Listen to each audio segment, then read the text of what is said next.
Hürmetlik vatandaşım, tünügün sözlüge leksiyerimnin yani ahırdaki muhakeme leksiyemnin ikinci kısmı da dikkat kıldınız bolgay. Men Yaponiya ve Rusya münasebeti şimaldaki töt aral dedimde.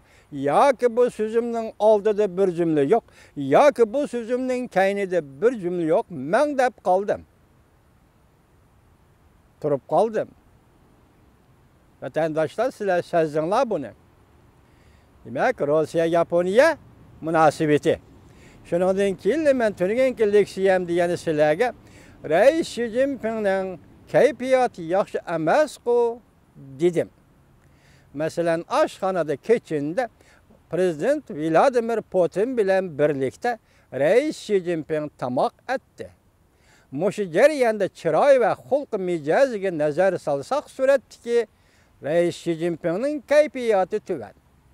Bugün yani sizge alayda haber süptede bir cümle şunu takdim kılımen ki tünügüllatin Amerika Avaz Radyosu'nun Moskva turuşluk muhbiri Beyhva bir parça haber elip geldi. Haber bedi Amerika Avazı bek uzun makale diken tercüme kılışka vaktim yetmedi. Sizlerge elip geleydiysem enenden bir cümleni sizge takdim kılımen. Reis Xi Jinping bu qatam Vladivostok Irak Şarq iqtisad münbiri yig'iniga qatnashganda o'xshashli vaqtda o'tkazilgan Rossiyaning 300 ming kishilik askeriy qismlari qatnashgan, hatto Jungoning askeriy qismlari mu taklif bilan qatnashgan, Mongoliyaning askeriy qismlari mu taklif bilan qatnashgan. Ikkinchi dunyo urushidan keyingi eng zo'r ko'lamli harbiy manevriga taklif qilingan harbiy manevrini ko'rak qilishga taklif qilingan Reis Xi Jinping nima uchunki bu qatam bu manevrni ko'rak qilmay yoki manevrni ko'rishga qatnashmay tuyuqsizlar aldirab vatani Jungoga Beijingga qaytdi. Selishtirib ko'ring vatandosh. Oshxonadagi kayfiyatning tuvanligi manevrni ko'rishga qatnashmay yoki manevrni nazorat qilishga qatnashmay hatto Jungo armiyasi qatnashgan manevrni ko'rak qilishga qatnashmay tuyuqsiz Beijingga qaytdi. Demek Beijingga qaytish kayfiyati bilan oshxonadagi kechindagi tamoq etish vaqtidagi kayfiyatini ikkisi bir deb qarasangiz, kayfiyat ikkisi bir deb qarasangiz undaqda bu yerda nima gap bordi siz biz tahlil qiladigan hurmatli vatandosh? Nimaga diqqat qilishimiz kerak? O'tgan leksiyamda men sizga aytdim. Bu yil 9-oyning 10-oyning 23-kuni Vazir Shinzo Abe Jungoni ziyorat qildi. Mening his qilishimcha bu tez bo'ldi ham, tuyuqsiz bo'ldi deb o'yladim. Shundaqmi? Shundaq bo'ldi. Arliq shu 2 kun arlig'ida Amerika Qo'shma Shtatlari hukumatining moliya ministri Mnuchin Jungo vakillarini Liu qatorliq suhbat vakillarini yana bir qatim taklif qilib, Beijingda yoki Washingtonda savdo suhbati o'tkazmoqchi bo'ldi. Biroq boshda biz leksiyada so'zildik. Amerika Qo'shma Shtatlarining prezident Trump efendi darhol Twitterda fikr qoldirib, Amerikaning Jungo bilan cho'qim savdo kelishimi imzolash to'g'risida hech qanday besim yo'q, yuki yo'q, yoki bo'psi yo'q dedi. Qaraganda bu suhbat o'tkazishmi bekor qilin. Siz buni bir qism besim shaklida deb qarang. Yoki siz bu harakatni bevosita besim ishlatish deb qarang. Yoki siz bu harakatni Jungoga ko'rsatgan do'stonilik deb qarang. Oxirgi maqsad nima? Jungo yo'l qo'yish kerak. Masalada oxirgi masala Jungo yo'l qo'yish kerak. Men leksiyada so'zlagan esingizda bo'lsa kerak. Chen Xiaoning deydigan odam 3 odam leksiya so'zlagan vaqt Chen Xiaoning dediki, New Yorkdagi tadqiqotchi professor, siyosiy palla olimi dediki, Jungo bu qatam Prezident Trump hukumatiga va Amerika Qo'shma Shtatlariga yo'l qo'yish yo'lini tanlab olmadi. Chunki bu yerda foyda, ziyon bor edi. Masalan, yo'l qo'yganda tortgan ziyon, yo'l qo'ymaganda tortgan ziyondan ko'proq bo'ladi. Shunga yo'l qo'yib ziyan tartqandın yol koymay azraq ziyan tartış yolunu tanlap aldı. Bu Cungoluqның aqli tallışı ve aqli tefekkürünün mahsuludur deb ko'rsatkenidir Çinşao'nun. Bu yerda yani siz biz dikkat qiladigan lekin hozirgacha erişemeyotgan bir gap bor. Jungo zaten nimaga yo'l qo'yish kerak? Xo'sh, vatandoshim, endiki biz tahlilimizning aslidagi mazmuni qaytib kelaylik. Xo'sh, undaqda 73 yil o'tgandan keyin İkinci Dünya Urushi oxirlashib 73 yil o'tgandan keyin hatto Yaponiyaning vaziri Shinzo Abe bilan 20 necha qatim uchrashib shimoldagi 4 orol masalasi va shuningga munosabatli tinchlik shartnomasi imzolash masalasi to'g'risida hech qanday ijobiy javob qaytarmagan prezident Vladimir Putin bu qatim tuyuqsizda Vladivostok yig'inida balki Shinzo Abe Yaponiyaning vaziri qatnashgan, balki Jungoning raisi Xi Jinping qatnashgan Vladivostok Iroq Sharq iqtisod munbiri yig'inida tuyuqsizda butun dunyoga qarab turib degidak, dunyoga o'ngtib turib, ko'rsatib turib degidak. Shunda jakarlidiki, biz bugun Yaponiya bilan Rossiya Federatsiyasi tinchlik shartnomasi imzolash kerak. Biz bunu imzolab bo'lgandan keyin shu asosda do'stona qiyofatda va maydonda turib, o'rtadagi ixtiloflarni shu asosda hal qilishimiz kerak. Lekin Yaponiya hukumat amaldorlaridan birisi nima dedi? Avval 4 orol masalasi hal bo'lishi lozim. Ondan biz Rossiya bilan boshqa shartnomalarni imzolaymiz dedi.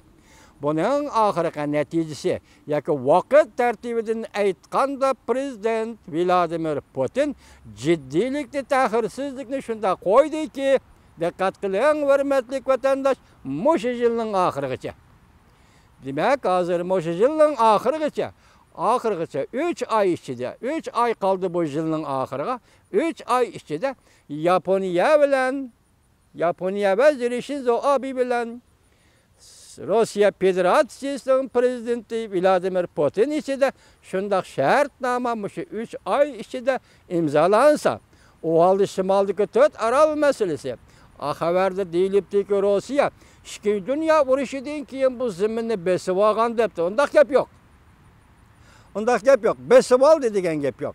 Shimoldagi 4 orol masalasini Yalta konferensi, Yalta yig'inining Xalqaro Yalta yig'inining Iroq Sharq strategiyasi bo'yicha Yaponiyadan elib Rossiyaga qaytirib berish sharti bilan Stalin ayni chaqda boshqa qanchalagan shartlarning ichida shu shartga asoslanib Sharqi shimoldagi, ya'ni Manjuriyadagi Yaponiyaning Kanton armiyasiga qarshi 1 million kishilik qo'shin chiqargan edi.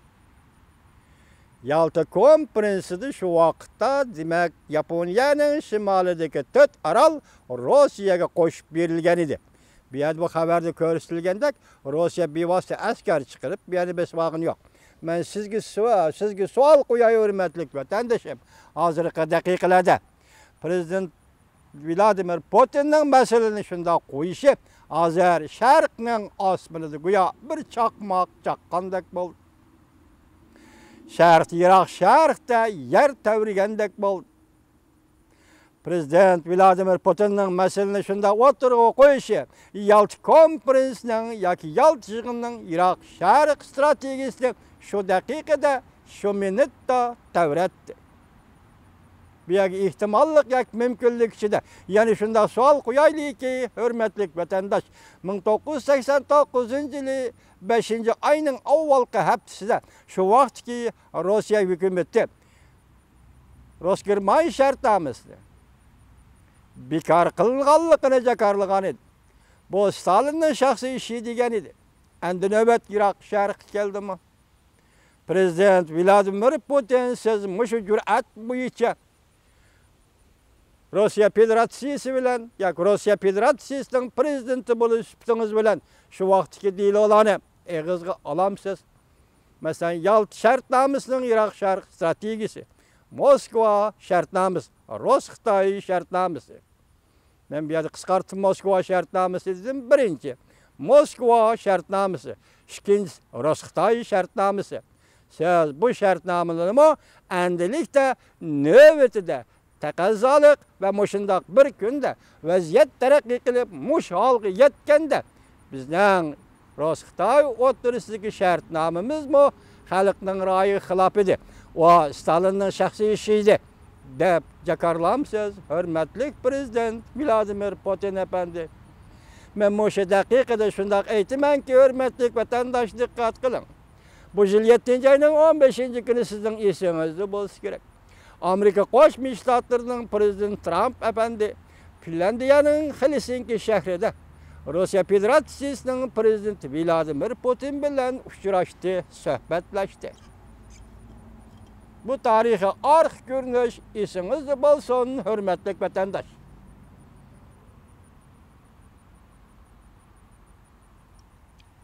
Agar men mushuning asosini shunday hukm qilsam, masalan, Helsinki suhbati ikki prezidentning, prezident Trump bilan prezident Vladimir Putinning suhbati oxiriga kelib Iroq sharqida natija qozondi. Iroq sharqida natija yaratdi. Iroq sharqida Yaponiya bilan Rossiya Federatsiyasi tinchlik shartnomasi imzolamoqchi bo'ldi. Tinchlik shartnomasi To'rt Orol masalasi o'tirg'i chiqdi. To'rt Orol masalasi Yalt shartnomasidan Iroq sharq strategiyasi so'rab chiqdi.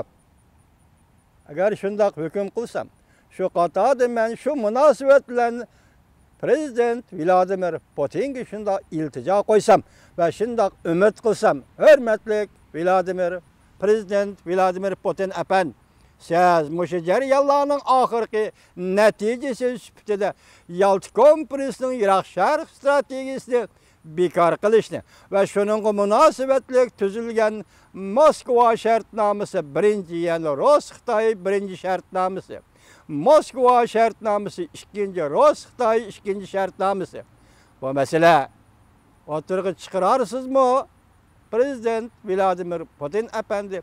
Bu shartnomalar Rossiya Xitoy o'rtasida tuzilgan bu shartnomalar Uyg'uriston masalasini, Manjuriya masalasini, Tashqi Mong'oliyaning hozirgi holatini saqlash masalasini, Rossiyaning Iroq sharq askar chiqarishi va Kanton armiyasini Yaponiyaning mag'lub qilish masalasini, shundoq